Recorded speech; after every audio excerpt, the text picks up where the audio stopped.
നമസ്കാരം. എന്താണ് നാളെ സംഭവിക്കാൻ പോകുന്നത്? എല്ലാവരും ഏറെ ഉദ്യോഗത്തോടെ കാത്തിരിക്കുന്നത് ഗവർണറും SFIയും തമ്മിൽ എന്ത് സംഭവിക്കാൻ പോകുന്നു എന്നതാണ്. ചൂടൻ ചർച്ചയാണ് എല്ലായിടങ്ങളിലും നടക്കുന്നത്. ഡിസംബർ 16-ന്, അതായത് നാളെ, കാലിക്കറ്റ് സർവകലാശാലയിലേക്ക് ഞാൻ എത്തുന്നുണ്ട്. നിനക്കൊക്കെ എന്താണ് ചെയ്യാൻ പറ്റുന്നതെന്ന് വെച്ചാൽ ചെയ്തോളാനാണ് ഗവർണർ തുറന്നടിച്ചത്. വെറും വാക്പോരൊന്നുമല്ല നടക്കാൻ പോകുന്നത്, യുദ്ധം തന്നെയായിരിക്കും. SFI ഗവർണറെ വഴിയിൽ നേരിടുമെന്ന് വെല്ലുവിളിക്കുമ്പോൾ കേന്ദ്രം എന്ത് നിലപാട് സ്വീകരിക്കും? SFIക്ക് പിന്നിൽ പിണറായിയും ഗവർണർക്ക് പിന്നിൽ കേന്ദ്രവും അണിനിരന്നു കഴിഞ്ഞു. അടിപൊട്ടി എന്നുള്ളത് ഉറപ്പാണല്ലോ. ഇനി പോര് കടുക്കുകയാണ്. കുട്ടി സഖാക്കളെ ഇറക്കി നാറിയ രാഷ്ട്രീയം കളിച്ച പിണറായിക്ക് നല്ല ഒന്നാം തരം തിരിച്ചടിയാണ് ഇനി കിട്ടാനിരിക്കുന്നത്. തനിക്ക് നേരെ വരുന്ന വെല്ലുവിളികളെ നെഞ്ചും വിരിച്ചു നിന്ന് ഏറ്റെടുക്കുകയാണ് ഗവർണർ ചെയ്യുന്നത്. ആരെങ്കിലും വെല്ലുവിളിച്ചാൽ, അല്ലെങ്കിൽ ഒരു കറുത്ത തുണിയോ മറ്റോ പുറത്ത് കണ്ടാൽ പോലും ക്ലിഫ് ഹൗസിൽ ഒളിച്ചിരിക്കുകയാണ് മുഖ്യമന്ത്രി പിണറായി വിജയൻ ചെയ്യുന്നത്. അതിനു തന്നെ ഒരു ഭീഷണിയാണ് ഗവർണറുടെ ഈ നിലപാട്. സ്വപ്ന സുരേഷ് വെല്ലുവിളിച്ചിട്ടും പേടിച്ചൊളിച്ച ഇരട്ടച്ചങ്ങനെ ഇപ്പോൾ നാട്ടുകാർ മുഴുവനും പൊങ്കാലയിടുന്ന അവസ്ഥ. 16-ന് കാലിക്കറ്റ് യൂണിവേഴ്സിറ്റിയിൽ തീ പാറും. ഇനി ഡിസംബർ 16-ന് വൈകിട്ടാണ് ഗവർണർ യൂണിവേഴ്സിറ്റി ക്യാമ്പസിൽ എത്തുന്നത്. യൂണിവേഴ്സിറ്റി ഗസ്റ്റ് ഹൗസിലാണ് ഗവർണർക്ക് താമസ സൗകര്യം ഏർപ്പെടുത്തിയിരിക്കുന്നത്.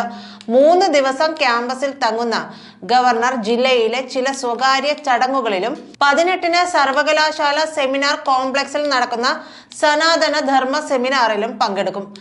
18-ന് ഉച്ചയ്ക്ക് 2:30-നാണ് സെമിനാർ. ഗവർണറുടെ സുരക്ഷ വലിയ തോതിൽ വർദ്ധിപ്പിക്കാനാണ് പോലീസിന്റെ നീക്കം. SFIയുടെ പ്രതിഷേധങ്ങൾ വരും നാളുകളിലും ഉണ്ടാകുമെന്ന് ഉറപ്പാണ്. സർവകലാശാലകളിലേക്ക് RSS നോമിനികളെ തിരുകി കയറ്റാനാണ് ഗവർണർ ശ്രമിക്കുന്നതെന്നാണ് SFI ആരോപിക്കുന്നത്.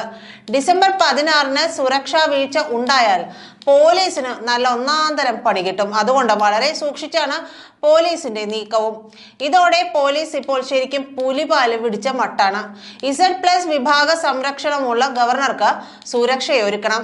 ഗവർണർക്കെതിരെ നിൽക്കുന്നത് ഭരണപക്ഷ വിദ്യാർത്ഥി സംഘടനയും. അതുകൊണ്ട് തന്നെ രംഗം കൈവിട്ടു പോകാതിരിക്കേണ്ടത് പോലീസിന്റെ ആവശ്യമാണ്. വെള്ളിയാഴ്ച ഇന്റലിജൻസ് ADGPയുടെ നേതൃത്വത്തിൽ ഗവർണർക്ക് ഒരുക്കേണ്ട സുരക്ഷ വിലയിരുത്താൻ പോലീസ് ഉന്നതോദ്യോഗസ്ഥരുടെ യോഗം ചേരുന്നുണ്ട്.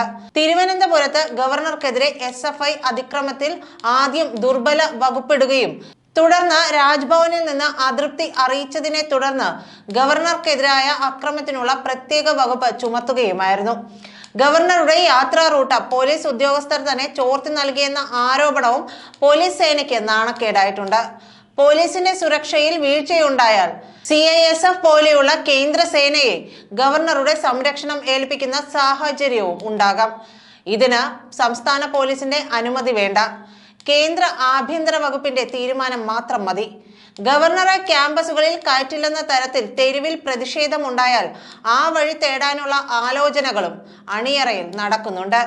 കേന്ദ്രസേന ഗവർണറുടെ സുരക്ഷ ഏറ്റെടുക്കുന്നത് പോലീസിന് നാണക്കേടാണ്.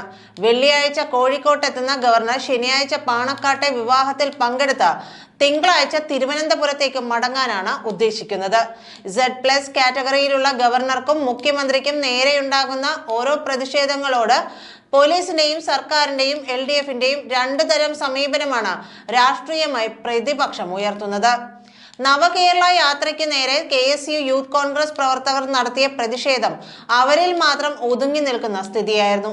മുഖ്യമന്ത്രിയും മന്ത്രിമാരും സഞ്ചരിച്ച ബസിന് നേരെ ഷൂഎയർ ഉണ്ടായപ്പോഴാണ് ആ പ്രതിഷേധത്തിന് പോലും കനം വെച്ചത്. UDFലെ യുവനിരയുടെ പ്രതിഷേധം അവഗണിച്ച് നീങ്ങുക എന്നതായിരുന്നു സർക്കാരിന്റെ സമീപനം. പ്രതിഷേധക്കാരെ കായികമായി നേരിട്ട് ഒതുക്കാനാണ് CPMഉം ശ്രമിച്ചത്. സമരക്കാരെ കൈകാര്യം ചെയ്യാൻ പാർട്ടിക്കാർക്ക് അവസരം നൽകുന്ന സമീപനമാണ് പോലീസും സ്വീകരിച്ചത്. പോലീസിന്റെ നിലപാടിനെ കോടതി തന്നെ ചോദ്യം ചെയ്തതിന് പിന്നാലെയാണ് ഗവർണർക്ക് നേരെയുള്ള SFI പ്രതിഷേധത്തിൽ പോലീസ് പ്രതിക്കൂട്ടിലാകുന്നത്. തനിക്ക് നേരെ അക്രമം നടത്താൻ മുഖ്യമന്ത്രി നിർദ്ദേശിച്ചെന്നാണ് ഗവർണറുടെ ആരോപണം.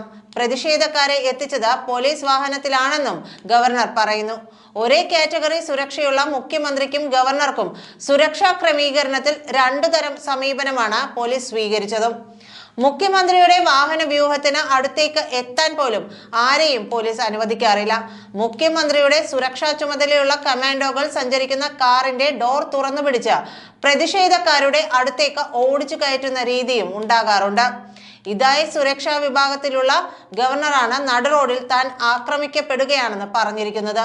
PM മാർഷോയാണ് ഗവർണറെ വെല്ലുവിളിച്ചത്. സർവകലാശാലകളിൽ കാലുകുത്തിക്കില്ലെന്ന്. തൊട്ടു പിന്നാലെ തന്നെ വെല്ലുവിളി ഏറ്റെടുത്ത് ഗവർണറും രംഗത്ത് വന്നു. ഇതോടെ പിണറായി വിജയൻ ഏറിലായി.